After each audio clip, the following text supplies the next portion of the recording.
as we all know, it hasn't been pretty on Wall Street in the last few weeks, especially yesterday. The markets have been all over the place since the announcement of a potential $700 billion bailout that hasn't been passed yet.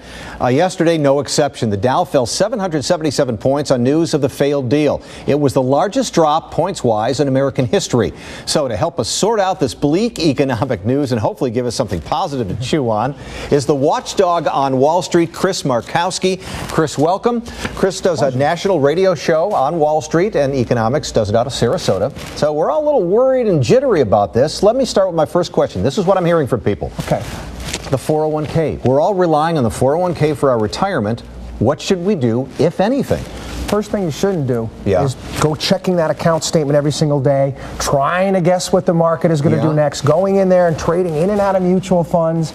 If you've got a long-term outlook, if you've got 10, 20, 30 years towards your retirement, you know, you're going to be fine. Things are going to correct itself. If you have a shorter time frame, well, then maybe it's time to start moving things around to some degree, making it somewhat more conservative if it makes you a little bit nervous. But over the long term, you're going to be fine.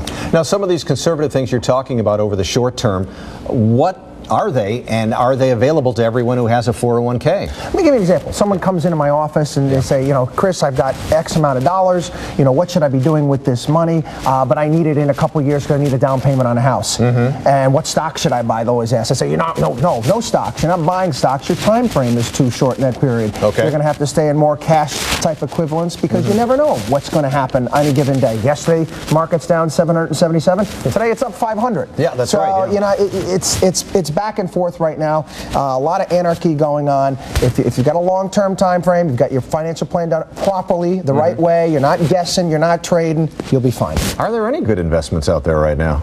Well, you always want to look for value. You always want to try to get things on the cheap. I mean, it sounds kind of silly, but we always look for deals. We look for deals on, you know, going to buy a new lawnmower, we're going to get clothes, whatever it may be.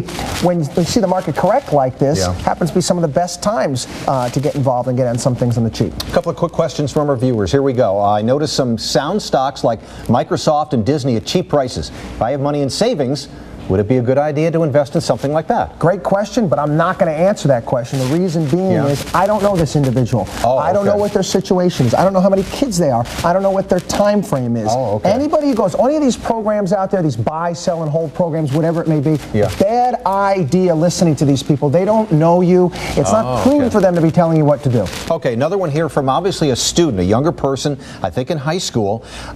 She says, or he, that my generation is getting hit hard with what's happening out there. Should I do something now as a young person to help secure my future? Here's a tip.